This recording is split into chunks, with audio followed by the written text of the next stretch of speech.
আসসালামু আলাইকুম। সপ্তম শ্রেণীর প্রিয় শিক্ষার্থীরা, আশা করি তোমরা সকলেই ভালো আছো। তোমাদের গণিত বইয়ের প্রথম অধ্যায়ের আরো একটি নতুন লেকচার নিয়ে হাজির হলাম আমি রবিউল।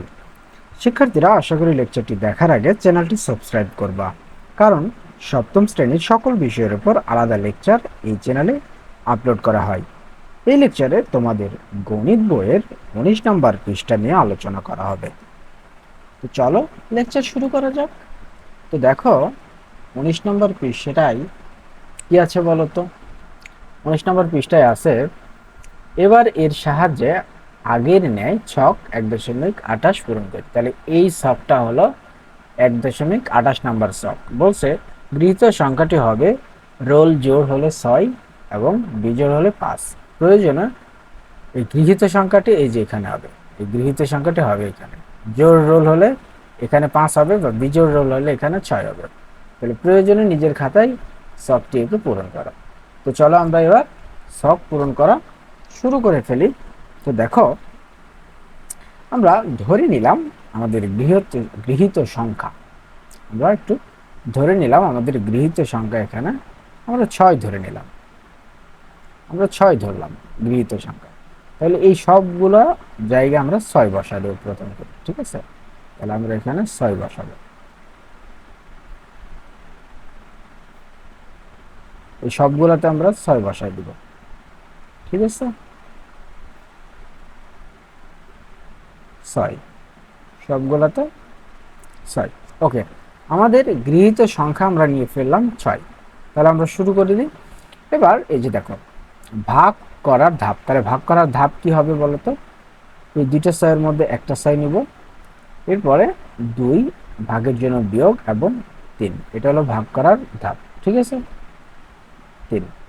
ওকে, এবার আমরা ভাগফল লিখবো। আচ্ছা, এখান থেকে এখানে বিয়োগ করলে কত থাকে বলতো? -3 থাকে না? 2 থেকে -3 যদি বিয়োগ দাও সেটা -1 থাকে।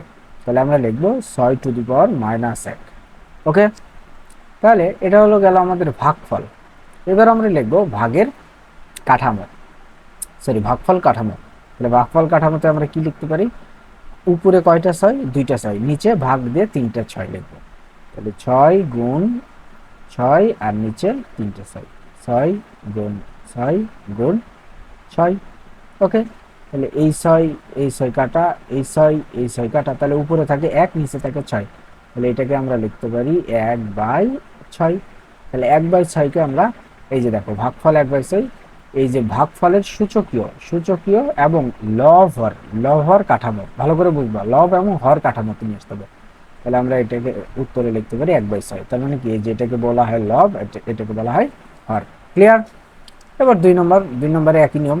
তাহলে 6 লিখবো, 3 বিয়োগ 1। আচ্ছা, এখানে আমরা লিখবো ভাগফলের ক্ষেত্রে আমরা লিখবো হলো 6⁻2, অর্থাৎ 3 থেকে 1 বাদ দিলে 2 থাকে, শুধু 2 থাকে, ঠিক আছে? তাহলে এটাকে আমরা ভাগফল কাঠামো লিখবো কি? উপরে 3টা 6, উপরে 3টা 6, 6 গুণ 6 গুণ 6, আর নিচে 2টা 6, সরি নিচে একটা 6, তাই না? নিচে একটা 6 হবে। তাহলে এই 6 আর এই 6 কাটা, তাহলে উপরে থাকে 2টা 6, নিচে থাকে একটা। নিচে লেখার দরকার না, আমরা উপরেরটাই লিখবো। তাহলে এই দুটো গুণ করলে কত হয় বলতো? 6 6 36, 6 6 কত? 36। আর এখানে তাহলে আমরা লিখতে পারি, যেহেতু আমাদের লব হর আকারে চেয়েছে, তাহলে এটাকে যেহেতু লব হর আকারে চেয়েছে, তাহলে এটাকে আমরা লিখতে পারি কি বলতো? 36/1। 36/1, কিছু না মানে 1 আছে, 1 লিখে দিতে পারি। ওকে, এখানে তাহলে কি করব? আমরা এখানে করব 6 লিখবো, 2 বিয়োগ 4। তাহলে এখানে যদি তুমি বিয়োগ করো তাহলে 2, তাই কি না? উপরে লিখবো 2টা 6 এবং নিচে লিখবো 4টা 6, 6 গুণ 6 গুণ 6 গুণ 6, 4টা 6 লিখলাম। তাহলে এই 6 এই 6 কাটা, এই 6 এই 6 কাটা, তাহলে উপরে থাকে 1, নিচে থাকে 2টা 6। তাহলে আমরা এখানে লিখতে পারি 1/6, মানে এখানে আবার স্কোয়ার হবে, তাই না? এখানে কত হবে? স্কোয়ার। কেন স্কোয়ার? কারণ সরি, এখানে আমরা আগে করে লিখে দিতে হবে, ভাগফল পরে করলাম। তাহলে নিচে 2টা 6 থাকে, তাহলে আমরা লিখবো হলো 6 গুণ 6। তাহলে এটাকে আমরা লিখতে পারি কীভাবে বলো তো? এটাকে আমরা লিখতে পারি 1/2টা ছয়ের জন্য খালি স্কোয়ার দিয়ে দেবো। এখানে ছয়ের মাথার উপরে কত দেবো? স্কোয়ার দেবো। ওকে, এবার 3 নম্বর মানে এই যেটাতে 4 নম্বরে আসি। তাহলে 4 নম্বরে আমরা একটা 6 লিখব এবং 0-2 লিখব, যেখানে 6 হবে। 0-2 লিখব। তাহলে এখানে যদি বিয়োগ করো তাহলে 6^2 হয়, 6^2। তাহলে উপরে এই 0 কোনো কিছুর উপরে 0 থাকলে তার মান কত বলো তো? 1। তাহলে আমাদের উপরে হবে 1। কোনো কিছুর উপরে 0 হলে তার পুরোটার মান হয়ে যায় 1। এই দেখো 6 এর উপরে 0, তার মানে পুরোটার মান 1। আর ভাগ দিয়ে নিচে 2টা 6, তাহলে 6। তাহলে এটাকে আমরা কিভাবে লিখতে পারি? এটাকে এইভাবে রাখবো, 6 × 6। তাহলে এটাকে আমরা লিখতে পারি 1/, ওই যে আগের মতো 6, যেহেতু 2টা 6 নিচে এই জন্য মাথার উপরে স্কোয়ার। শেষ। এরপরে আমাদের দেখো সর্বশেষটা আছে কি? আমরা একটা 6 লিখব, 1-4। তাহলে এখানে 6, তার মাথার উপরে -3। ওকে, তাহলে এটাকে আমরা লিখতে পারি উপরে লিখবো একটা 6, উপরে লিখবো একটা 6, আর নিচে লিখবো কয়টা 6 বলো? নিচে লিখবো হলো 4টা 6। 6 × 6 × 6 × 6। তাহলে এই 6 আর এই 6 কাটা, তাহলে উপরে থাকে 1 আর নিচে থাকে 3টা 6। 6 × 6 × 6। তাহলে এটাকে আমরা লিখতে পারি 1/6, যেহেতু 3টা 6 এই জন্য 3 লিখতে পারি। ওকে, তো আশা করি এই শখটি বুঝতে পেরেছ। এরপরে দেখো দেওয়া আছে আমাদের কিন্তু একটা একক কাজ, তাই না? একটা একক কাজ বলছে নিচের শখটি পূরণ করো। তো চলো এবার আমরা এই নিচের শখটি পূরণ করে ফেলে দিই। ওকে, তাহলে দেখো সর্বপ্রথম আমরা কাজ করব ক্রমিক নং 1-এ। তাহলে এখানে কি কি আছে বলতো? সূচকের ভাগ 11, 14 এবং 11, 7 ভাগ। তাহলে এটাকে আমরা সর্বপ্রথম 11 লিখব, ওই একই নিয়ম 14 ভাগের জন্য বিয়োগ 7। তাহলে এটাকে আমরা কিভাবে লিখতে পারি? এখানে বিয়োগ করলে কিন্তু 11^7 হয়, 11^7। শেষ। এবার 2 নম্বর কি লিখবো? 2 নম্বরে আছে 6 এর মাথার উপরে 7 এবং 6 এর মাথার উপর 9। তাহলে এটা আমরা লিখবো 2টা 6 এর মধ্যে একটা 6 নিব, 2টা 6 এর মধ্যে একটা 6, 7 বিয়োগ 9। তাহলে 7 থেকে 9 বাদ দিলে কত থাকে বলো তো? 7 থেকে 9 বাদ দিলে কিন্তু থাকে 6 এর মাথার উপরে 2। এটাকে আবার আমরা লিখতে পারি কি বলতো? এটাকে আমরা লিখতে পারি 1/6 তার উপরে স্কোয়ার, কারণ এই মাইনাস ইনভার্সের জন্য 1/1 আকারে 1/ চলে আসছে, আর এই ইনভার্স তো চলে গেল 1/ আকারে, এরপরে থাকে 6 তার মাথার উপরে 2। অর্থাৎ এটা যখন এই অবস্থায় যাবে, তখন এই 6 এর উপরে 2 চলে যাবে। ক্লিয়ার? ওকে, এরপরে দেখো 3 নম্বর ক্রমিক নং, এখানে আছে 17। তাহলে আমরা 17 লিখে ফেলবো, 9 বিয়োগ 0, 9 বিয়োগ 0। এখানে কি হবে বলতো? এই 9 এখানে যদি বাদ দাও তাহলে এখানে থাকে 17^9, 17 কিন্তু 9 থাকে, তাই না? এরপরে আমাদের 4 নাম্বারটা। তাহলে 4 নাম্বার আছে 71, 71 মাথার উপর 71 বা -8। তাহলে আমরা সর্বপ্রথম 71টা লিখে নিব, এরপরে আমরা এর মাথার উপর 71 দেব, -8 দেব। তাহলে এখানে যদি তুমি বিয়োগ করো, তাহলে বিয়োগ করলে 71-এর মাথার উপরে যদি বিয়োগ করো তাহলে এখানে থাকে হলো 71^63, 71^63 থাকে। ঠিক আছে? আচ্ছা, এরপরে আমাদের ক্রমিক নং 5, 19-এর মাথার উপরে 6 এবং 19-এর মাথার উপরে 9। তাহলে আমরা প্রথমে 19 লিখব, 0 - 9। এটা কিন্তু 0, 0 0 এটা 0 হবে, 0 - 9। তাহলে 0 - 9 দিলে কত থাকে বলতো? 0 থেকে 9 বাদ দিলে কত থাকে? 0 থেকে 9 বাদ দিলে কিন্তু আলটিমেটলি কত থাকে? এই 19^-9 থাকে, 19^-9। ওই একই কাজ করবো, এটাকে আবার লিখতে পারি 1/19 তার মাথার উপরে আবার 9।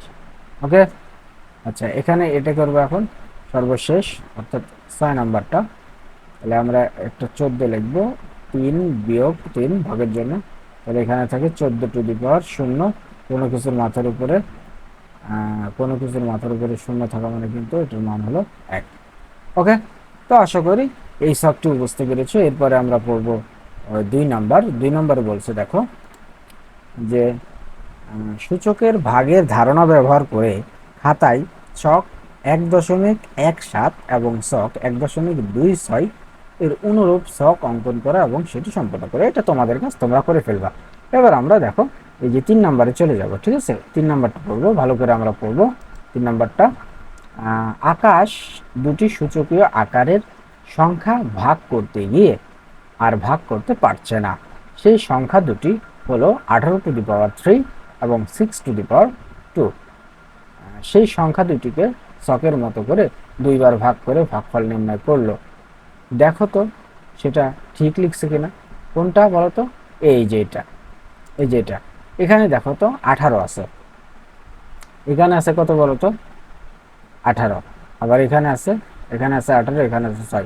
দেখো তো এই ভাগ কি সঠিক হয়েছে? কারণ সঠিক না, কারণ এইটার সাথে এইটার ভিত্তির, এইটার সাথে এটার ভিত্তির কিন্তু কোনো মিল নাই। এইটার ভিত্তি কি বলতো? 18, এটার ভিত্তির 6।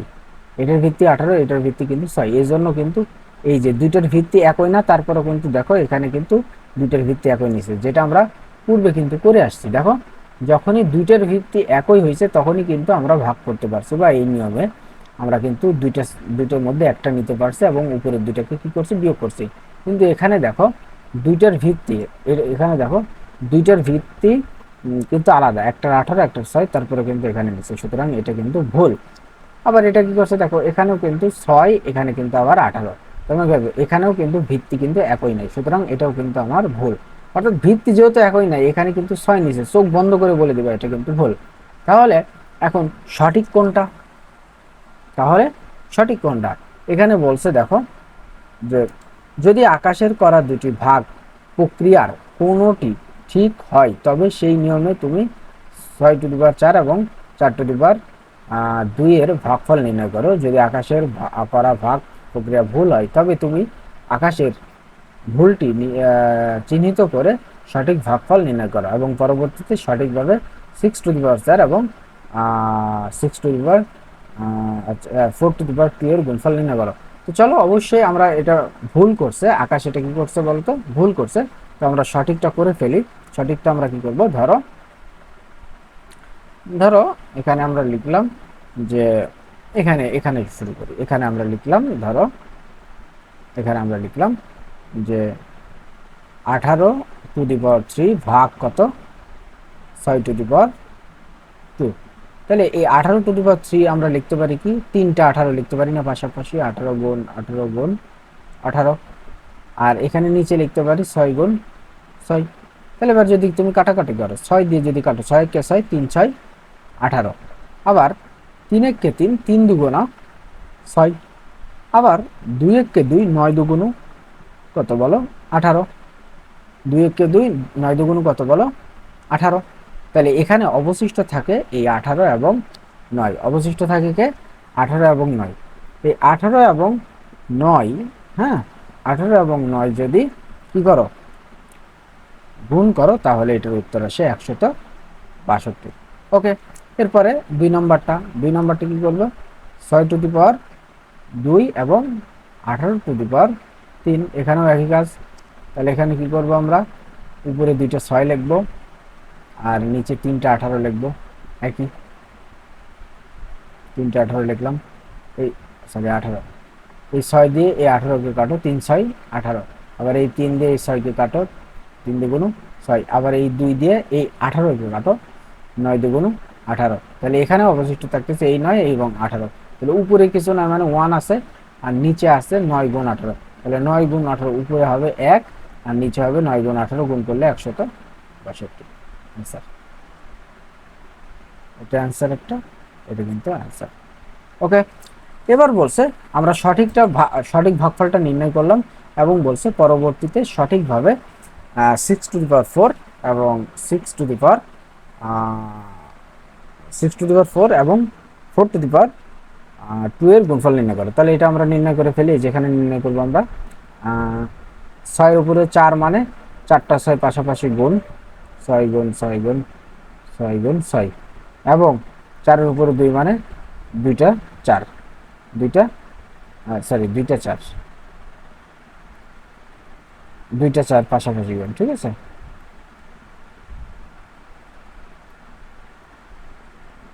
4 গুণ 4 হবে।